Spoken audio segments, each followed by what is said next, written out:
জড় বস্তু লাভের আকাঙ্ক্ষায় কতটা উদ্গ্রীব, কিন্তু চিন্ময় জিনিস গীতা পড়ুন, সময় কোথায়।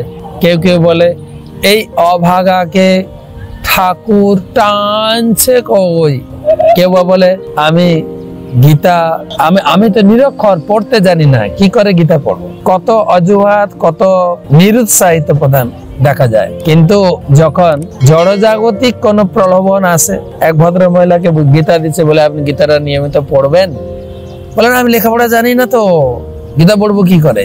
সঙ্গে সঙ্গে বলেছিলাম যে আপনি তো পশ্চিমবঙ্গের একজন মহিলা, সম্মানিত মহিলা, আশা করি আপনার আমাদের সরকারের যে প্রকল্প লক্ষ্মী ভান্ডার আপনার আছে কিনা। হ্যাঁ, লক্ষ্মী ভান্ডার সরকার থেকে আমি মাসে 500 টাকা করে আমার ব্যাংকে ঢুকে যায়। আপনি তো পড়াশোনা জানেন না, লক্ষ্মী ভান্ডার আপনি পেলেন কি করে। কেন না, ফর্ম ফিল আপ করতে হয়েছে না। আপনি তো পড়াশোনা জানেন না, লেখাপড়া জানেন না, ফর্ম ফিল আপ করলেন কি করে, জমা দিলেন কি করে। বলছে আমার এক আত্মীয় আমার জন্য করে দিয়েছেন।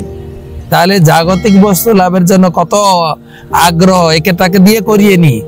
গীতাটা একে তাকে দিয়ে পড়াতে পারবেন না, ও উনাকে দিয়েই পড়াবেন।